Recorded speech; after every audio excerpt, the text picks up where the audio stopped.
everybody, Ramey here, and this is part 3 of my discussion on your PhD. So my first part, I talked about, what to think about and the stuff that I went through before I started the degree.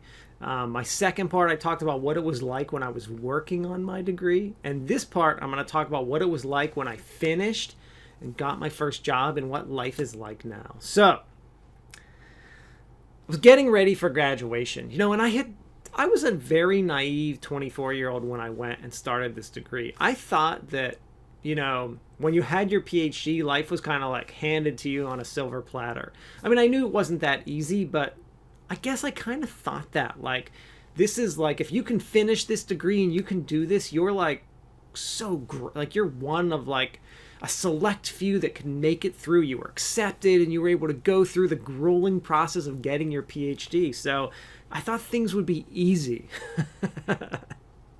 Oh, if I could only go back and smack myself upside the head. Oh my goodness. I kind of laugh because it's so funny, the things that I was thinking. I'm glad I thought that way, though, because if I knew what I knew today, I probably would have just said, no, the chances, it's too risky. But I finished. I was super quick. I did a super fast dissertation. I knew what my dissertation was going to be. Let's see, I defended my dissertation proposal in like October, and I had my paper written in a draft to my advisor, like study done in December. So first thing, when you're finishing up, remember that your dissertation is a pilot study for the rest of your career. You don't need to change the world. What you need to do is do a research study and get done and out of there. There were people spending like 3, 4, 5 years just working on their dissertation. I spent less than 4 or 5 months working on mine. And I was out of there, graduated with a job. So let's talk about finishing. So the first thing I realized is that there are not many jobs as a professor, at least in my field. I graduated in 2009, so we're talking 1 year after the recession, 2008. Big economy went way down. So there were not a lot of jobs that year. So what I did is I had to apply for jobs outside of my field, which was okay because I really just wanted a professor job. My dream was to live at the beach, but there were no jobs at the beach. So what I did is I marked like all the schools on the east and west coast that were like close to the ocean. And I was like, if a job ever pops up in these, I will definitely apply. But then I just started applying kind of all over the United States because I didn't have much of a choice. I got a call back pretty quick. I had busted my tail during my doctoral studies. I had 6 or 7 publications. I'd went to the conferences. I had corporate experience already. I had done a lot and I was doing a lot. And I was motivated and I was hungry. Like I was ready. And I made that clear in my letter and on my resume. You could just tell that. And, one piece of advice is definitely work with your advisors and faculty to mentor you through interviews and resume. Helped me so much. They gave me such great advice because interviewing for a faculty position, even that first phone interview, is not like interviewing in corporate whatsoever. It's a whole different field. I mean, I knew the speak because I was in academia all of a sudden for 4 years as a student. So I knew the language, I knew what to say, but there were some strategies that they helped me think through. You have to strategize your job interview. So when you're looking at these job descriptions, let's say I applied to a bunch of jobs and I have an interview. So I got one interview. I applied to probably 100 jobs. There were probably only like 20 jobs in my field. I probably applied to 80 jobs that I like kind of fit in other fields. Fortunately for me, I'm a tech guy, so I was able to kind of pretty easily fit into other fields. So I got one call. They were from a college of communication. I'm instructional design. We're pretty closely related, so it was a fit. They were looking for a multimedia instructor. I fit the bill completely. But I had to come up with a strategy. So how did I do that? When I got the email, like, we want to interview you, what did I do? So I talked to my faculty. I talked to my advisor. I talked to as many people as I could. So what did I do? I looked at their job description and I made sure I was going to hit on all those points during the phone interview. So we did the phone interview. I did it. I felt good. I was really confident in myself and my answers. And I also made sure I was asking them questions and seemed highly interested in their position. And I genuinely was. I was invited to campus. Good sign, right? I knew I could sell myself. I knew if I was invited to campus, I could sell myself because I wanted this. Invited to campus, and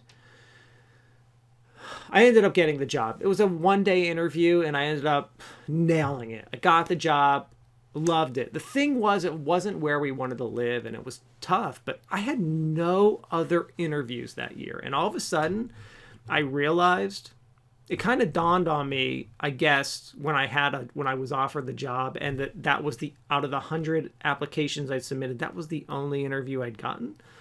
I realized, one,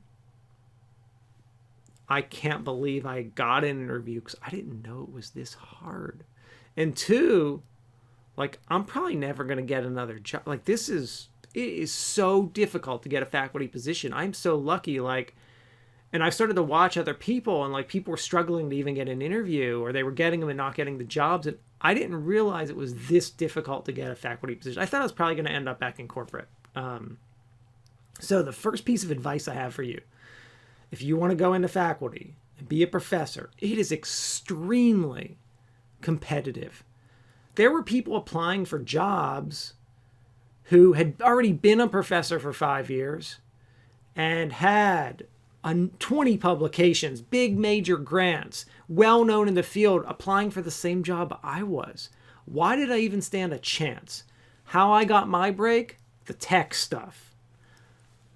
No one wanted to do it. I love multimedia development, and other people, that's not their research interest. They don't like it. I love it, so it landed me my first job. If I did not like the tech stuff, I wouldn't have had a job that year. I would have been either doing a postdoc or going back into corporate. And let me tell you, when you go back into corporate, if you stop doing research, you cannot get back into academia in my field. Other fields may differ, but in my field, if you leave, trying to come back is nearly impossible. I would have had to stay for a postdoc and given it another shot, another year.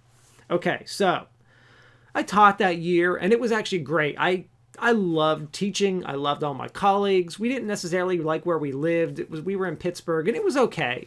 But I still had that, like, I want to live in the ocean. I wanted to be in a Master's of Instructional Technology program because I loved my master's degree, and I kind of had like this, like, in my heart and soul, something kept telling me, like, you belong in a Master's of Instructional Design program. I really wanted to mentor students and help them get jobs in my field. It's what I knew I'd be really good at and what I was passionate about. So, I said to myself, I'm going to keep the current job I have. I'm really lucky. But if a Master's of Instructional Technology job pops up in one of these few schools that I want to go to, I will apply. What do you know? Like 5 months later, boom, job on the message board for UNCW pops up. I apply. Phone interview. Good. Come down on campus. I felt like, so during that interview, I also strategized the interview and made sure I read their description, made sure I was responding to what I thought they wanted. So one of my strategies that I like to give people for those interviews is to, pick like 3 to 5 things that you think they need, you can do well. And every person that I interviewed with, I made sure I emphasized those 3 to 5 things because they could keep asking me, like, what are your strengths? And why are you here? Why do you want this job? And why is this position for you? Every different person was asking. You interview with like 100 people when you come for a college interview. It's not just like one person. You interview with like tons of people. So every person was asking me these same questions. Fortunately, because I had those 3 to 5 prep points that I was going to keep talking about all day, whatever question they asked me, those points fit into those questions. So I could keep just bringing them up. I had no problem talking. I prepped what I was going to say. Keep talking about them. Keep talking about them. I also had a prepared list of questions for them. And since I was interviewing with so many different people, I could just keep reusing my same list of questions over. And even though I had already gotten the answers after my first person, right? But I wanted to make everyone feel like I valued their time with them. And I did value the time with them, but I wanted to show them and let them talk. Because sometimes allowing people to talk about what they do or themselves actually helps them like you, which is kind of an interesting phenomenon. But that's how it works. You let people talk about what they do and themselves, and they love that. So, it's one of the strategies I use, and I think it really helped me. bam, my second so this is my second college interview a year later. I already have a job. People that I know are graduating, people that I'm friends with are fighting for. They would love a job, and boom, I get my second one. I get the offer and take it. Now let's talk about being a faculty member a little bit. So what's it? So I mean, this is after PhD. I've got my job. You know, what's it like being a faculty member? So I wasn't sure what to expect. I wasn't sure what faculty life was like. Faculty life is really, really, really interesting. It's like corporate, and it's 100% opposite of corporate too. So first of all, it's very project-based in that, like, each semester or each year, you have to do X amount of things in order to get tenure and your annual review and your 3-year review, and you have to do X amount of things. So you have almost like this checklist that, you know, you kind of have to meet all this stuff. But no one's kind of overseeing that you're doing it. You have a Ph.D., you have a doctorate degree. So you don't need anyone babysitting you. If you do, like, you're way out of your league. You're way in the wrong place. So they kind of expect you to meet these needs. And so no one's really overseeing you. You get a list of classes. This is what you're going to teach. And this is what you're going to teach your fall semester. You know, your first year, you don't really get to choose your classes. And you're not reteaching anything. It's all new to you. After a few years, that all changes. And you get to pick your times and classes. And that all gets better and better. But your first year, you don't get to do that. So no one's checking to see if you're even in the class. Basically, your goal is to make students successful. Make sure they're not complaining about you, so make sure you're actually showing up and you've developed a good class, and, you know, making sure that you're doing your research, you're doing your presentations. You have no professor anymore checking on you. It's all up to you. You're kind of on your own. So my advice to you: find good mentors at your university, especially if you're brand new. Find people with the same interests, same kind of goals, people who you look up to that are there, and ask for their help. They will gladly help you. I've never had anyone say they would not help me, and I would help anyone that asked for it. So find that and get that help that you need, because you need some kind of push. It's nice to have someone that is just checking up on you every once in a while. You really need it to be successful early on, and you're going to have problems. There's going to be problem students who are just, you know, they're not doing their work, and then they're going to complain about you and they didn't do anything. You're going to have all those kind of issues. So you're going to need that help and that guidance, especially like, how do you put together your syllabus and stuff like that? Those are things that you really need to consider when you start actually teaching. And is it fun? I know people that quit after 2 to 3 years. They realize, this is not for me. I don't like the research, or I don't like the teaching, or I don't like both. If you hate teaching, you really need to be on grants and find a research university.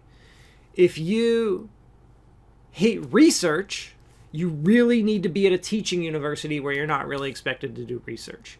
If you like doing both, you need to be at a medium-sized university like an R2, R3, R2 Research 2, Research 3 university that values teaching and values research. I'm at that middle ground because I'm back and forth. Sometimes it's like I only want to teach. Sometimes I only want to do research. Sometimes I think overall I really like doing both. There are aspects of both I really, really like. So you really have to figure that out. And that's one of the reasons I see people leave my university is they realize, like, I don't like the research, or I don't like the teaching, or I don't like not having like someone looking over my shoulder 24/7. They need that micromanagement, because let me tell you about life as a professor. So like today, I'm working from home all day. I didn't go in. I don't tell anyone I'm working from home. No one asks. There is no like, there's no one to ask. And I'm a tenured professor now, so I don't need to worry about it as much. But like, no one is asking where you are. As long as you're going to your meetings, like you do have department meetings and program meetings, and you're on committees, and you have to show up for your classes. I teach all online, so my classes, I'm online every day. But, you know, I can come and go as I please. I have to do some office hours and be there. So I'm usually in the office anywhere from 2 to 3 days a week for about half a day each of those times, a few hours. I don't go in for more than a few hours. I live close to campus. I pop in and out throughout the week all the time. Kind of as I need to, I come in and out. I love being on campus. So it's a part of what I like. So I make sure I'm there, but I'm not there 5 days a week. I'm home at least 2 to 3 days. I don't get any work done on campus. So I get all my work done at my house. So I'm always home working. So that's one of the interesting things. But the thing about that is, I kind of before I was a professor, I thought it seemed like a really easy job. And I really need smacked upside the head for thinking that.